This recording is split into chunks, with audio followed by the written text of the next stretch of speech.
कहानी की शुरुआत में घने जंगल में एक लड़की को दिखाया जाता है जो अलग अलग तरह के मैजिक करने की कोशिश कर रही होती है। इसके लिए वो किताब भी पढ़ती है, लेकिन उसके सभी मैजिक्स कामयाब नहीं होते। दरअसल ये एक विच है और इसका नाम है द लिटिल विच। जंगल में इसके साथ इसका एक रेवन भी रहता है जो इसका बहुत अच्छा दोस्त है। लिटिल विच अपने रेवन से कहती है कि एनुअल पार्टी जो कि सभी विचेस की होती है, मैं भी वहाँ पर जाना चाहती हूँ। रेवन कहता है कि तुम वहाँ नहीं जा सकती, क्योंकि जिन विचेस को इन्विटेशन मिलता है वही उस पार्टी में जा सकती है, और वैसे भी तुम बहुत छोटी हो। वो कहती है कि मैं छोटी कैसे हो सकती हूँ, मेरी उम्र 127 साल है। वहीं दूसरी तरफ हमें टाउन में थॉमस नाम के एक लड़के को दिखाया जाता है जो अपनी बहन के साथ रहता है। ये दोनों विचेस को देखना चाहते हैं और इन दोनों ने कहानियां सुनी होती है कि साल में एक बार विचेस की पार्टी होती है, यहाँ सभी विचेस डांस करती है, और ये दोनों के दोनों उस पार्टी को देखना चाहते हैं। वहीं लिटिल विच को दिखाया जाता है जो रात होने पर अपनी उड़ने वाली झाड़ू से अपने रेवन से बचते हुए वहां से निकल जाती है। वो जानती है कि दूर पहाड़ पर आज पार्टी है जिसमें वो शामिल होना चाहती है। उसे लगता है कि कोई उसे नहीं पहचानेगा, पर जब वो पार्टी में एंटर होने वाली होती है कि उसे एक ओल्ड विच देख लेती है और पहचान जाती है कि वो बिना इन्विटेशन के यहाँ पर आई है। ये बात वो सबको बता देती है और लिटिल विच से कहती है कि तुम अभी इस पार्टी में आने के लिए बहुत छोटी हो, जब तक तुम बड़ी नहीं हो जाती तुम इस पार्टी में नहीं आ सकती। लिटिल विच कहती है कि मेरी उम्र 100 साल से भी ज्यादा है। ओल्ड विच कहती है कि हमारे चेहरों को देखो, हमारे चेहरों पर रिंकल्स हैं, और वैसे भी इस पार्टी में बिना इन्विटेशन के कोई नहीं आ सकता, इसलिए तुम्हें यहाँ से जाना होगा। लिटिल विच कहती है कि मैं आप जैसा बनना चाहती हूँ, आपके बीच में रहना चाहती हूँ, इसके लिए मैं कुछ भी करने को तैयार हूँ। इसके बाद ओल्ड विच उसे एक जादुई किताब देती है जिसमें कई सारे मंत्र हैं। वो कहती है कि एक साल के अंदर तुम्हें सभी मंत्रों को याद करना होगा। अगले साल आज की रात को यहाँ पर पार्टी होगी। अगर तुमने सारे मंत्र याद करके उन्हें इस्तेमाल करना सीख लिया तो हम तुम्हें इस पार्टी में अपने बीच में शामिल कर लेंगे, और अगर तुम ऐसा नहीं कर पाई तो हम तुम्हें अपने में कभी शामिल नहीं करेंगे। अब क्योंकि लिटिल विच यहाँ पर बिना इन्विटेशन के आई थी, इसीलिए सब कहते हैं कि इसे सजा देनी चाहिए। कुछ विचेस कहती है कि इसके बाल जला दो। ओल्ड विच कहती है कि सजा के तौर पर हम इसकी झाड़ू को इससे अलग कर देंगे, और इसके बाद उसकी उड़ने वाली झाड़ू को आग में जलाकर नष्ट कर दिया जाता है। और अब लिटिल विच के पास वो जादुई मंत्रों की किताब है जिसमें कई सारे मंत्र हैं, और एक साल के अंदर उसे इन सभी मंत्रों को याद करना होगा। ये जादुई मंत्रों की किताब बहुत भारी होती है, साथ ही लिटिल विच के पास उसकी उड़ने वाली झाड़ू नहीं है, इसीलिए उसे अपने घर तक पहुंचने के लिए जंगल का लंबा रास्ता तय करना पड़ता है। घर आने के बाद वो अपने रेवन को बताती है कि वहां पर सब के सब बहुत एंजॉय कर रहे थे, सब डांस कर रहे थे, लेकिन मुझे उस ओल्ड विच से बदला लेना है जिसने मेरी जादुई झाड़ू जला दी। वो कागज पर एक खौफनाक चेहरा बनाती है और अपने रेवन से कहती है कि एक दिन मैं उस ओल्ड विच को ऐसा बना दूंगी। अब वो किताब खोलती है और मंत्रों को पढ़ना शुरू करती है, लेकिन ये मंत्र इतने कठिन होते हैं कि उसे उच्चारण करना भी उसके लिए मुश्किल हो रहा होता है, पर वो लगातार कोशिश करती रहती है। अगली सुबह लिटिल विच मार्केट जाती है क्योंकि उसे अपने लिए एक नई झाड़ू लेनी है। वो झाड़ू की शॉप में जाती है जहाँ से वो अपने लिए झाड़ू खरीदती है। वहीं वो देखती है कि थॉमस की सिस्टर जो कि कैंडीज की दुकान के बाहर है, वो कैंडीज खरीदना चाहती है लेकिन उसके पास पैसे नहीं होते, और जब वो अपनी जेब में हाथ डालती है तो उसमें कैंडी निकलती है जो कि लिटिल विच ने ही अपनी मैजिक से उसकी जेब में डाल दी थी। वो सोच में पड़ जाती है कि उसकी जेब में ये कैंडी आई तो आई कहाँ से। इसी मार्केट में एक लड़की होती है जो कागज के फ्लावर्स बेच रही होती है, लेकिन उसके फ्लावर कोई भी नहीं खरीद रहा होता है, इससे वो उदास हो जाती है। लिटिल विच उसके पास जाती है और उसके सभी फ्लावर्स को असली और खुशबूदार बना देती है, जिससे लोग उसके फ्लावर्स को खरीदने के लिए टूट पड़ते हैं। यहाँ पर हमें पता चलता है कि लिटिल विच एक बहुत ही अच्छी विच है जो दूसरों की परेशानियों को, दुख को अच्छे से समझती है। अब लिटिल विच के पास एक नई झाड़ू है जिससे उड़कर वो वापस अपने घर आ जाती है। अगली सुबह दिखाया जाता है कि थॉमस और उसकी सिस्टर जंगल में रास्ता भूल जाते हैं और भटकते भटकते लिटिल विच के घर तक पहुंच जाते हैं। जब वो लिटिल विच को देखते हैं तो पहचान जाते हैं कि एक दिन पहले इन दोनों ने उसे मार्केट में देखा था। लिटिल विच भी बच्चों से बहुत प्यार करती है, वो उन्हें अपने घर में इनवाइट करके खाने के लिए बहुत अच्छी अच्छी चीजें देती है।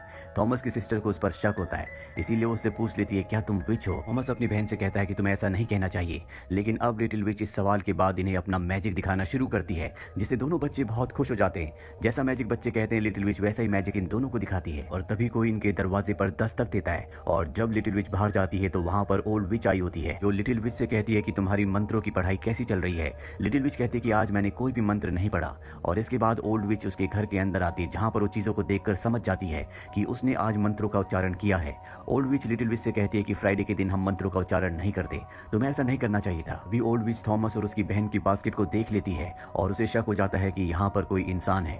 दरअसल लिटिल विच ने उन दोनों को छुपा दिया था, इसीलिए ओल्ड विच के पूछने पर भी वो उसे कुछ नहीं बताती। ओल्ड विच यहाँ पर जो जो गड़बड़ होती है उस सब को नोट कर लेती है क्योंकि ये उसकी गलती है। ओल्ड विच के यहाँ से निकलने के बाद लिटिल विच थॉमस और उसकी सिस्टर को कहती है कि तुम यहाँ से वापस अपने घर चले जाओ, पर जब थॉमस और उसकी सिस्टर रास्ते में होते हैं ओल्ड विच उन दोनों को देख लेती है और समझ जाती है कि ये दोनों बच्चे लिटिल विच के घर पर थे। वही लिटिल विच को दिखाया जाता है जहाँ पर उसका रेवन उसे कहता है कि तुम्हें पता था फ्राइडे के दिन मैजिक नहीं किया जाता, तुमने ऐसा क्यों किया? वो कहती है कि मैं बच्चों को खुश कर रही थी।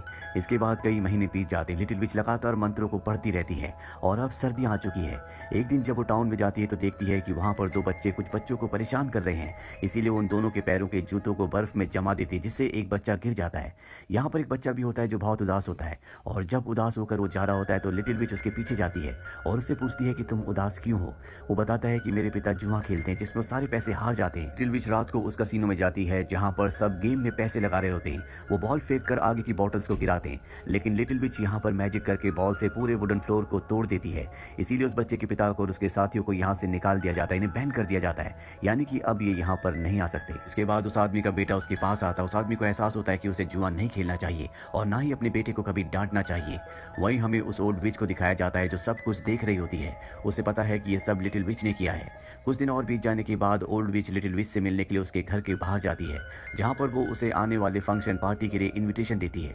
साथ ही उसे याद दिलाती है कि तुम्हें उन सभी मंत्रों का उच्चारण करना होगा, उनका इस्तेमाल करना होगा। लिटिल विच कहती है कि मैंने पूरा साल तैयारी की है और आज रात को मैं उस जगह आऊंगी ताकि पार्टी से पहले यानी कि एनुअल फंक्शन से पहले मैं सबको साबित कर सकूं कि मुझे सभी मंत्र याद हैं। और रात को वो उस गुफा के बाहर जाती है जिसके अंदर सभी विचेस होती हैं। एक एक करके सभी विचेस उसे अलग अलग मंत्रों का उच्चारण करने के लिए कहती हैं। लिटिल विच सभी मंत्रों का सही से उच्चारण करती है, जो सुनकर देखकर सब बहुत ज्यादा इंप्रेस हो जाते हैं। पर ओल्ड विच कहती है कि ये इंसानों की दोस्त है, मैंने पूरा साल इसके ऊपर नजर रखी, ये इंसानों के साथ बहुत अच्छे से बिहेव करती है, उनकी मदद करती है, जो कि विचेस के रूल्स के खिलाफ है। यहाँ पर हेड विच भी होती है।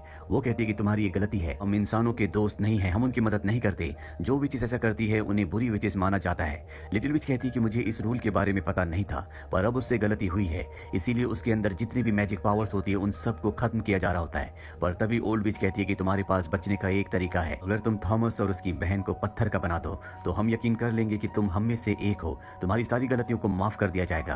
पर वो ऐसा करने से मना कर देती है। वो कहती है कि मैं कभी ऐसा नहीं करूंगी। ओल्ड विच कहती है कि तुम्हारे पास एक दिन का टाइम है, और इसके बाद लिटिल विच अपने घर वापस आ जाती है, जहां पर वो अपने रेवन को उल्टा सीधा कहती है। दरअसल उसी ने उसे एक अच्छी विच बनाया था, उसी ने उसे अच्छी बातें सिखाई थी, और गुस्से में रेवन को वो घर से बाहर निकाल देती है।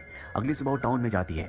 दरअसल उसने फैसला कर लिया होता है कि वो थॉमस और उसकी बहन को पत्थर का बना देगी, ताकि वो भी उन ओल्ड विचेस में से एक बन जाए जो वो हमेशा बनना चाहती थी। और जब वो थॉमस और उसकी सिस्टर के पास जाती है, अपने मंत्र को पढ़ती है जिससे दोनों के दोनों पत्थर के बन जाएंगे, तो मंत्र को पूरा नहीं कर पाती क्योंकि वो एक अच्छी लिटिल विच है, वो कोई बुरा काम नहीं कर सकती। ये बात वो थॉमस और उसकी बहन को बताती है। ये कहते हैं कि अच्छा होना बहुत अच्छी बात है, और इसके बाद लिटिल विच उनके चारों तरफ एक जादुई घेरा बना देती है ताकि कोई भी उन्हें नुकसान ना पहुंचाए।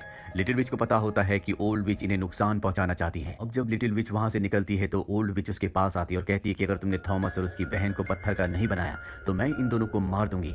लिटिल विच वहां से अपने घर आ जाती है जहां पर जादुई मंत्रों की वो बड़ी किताब है।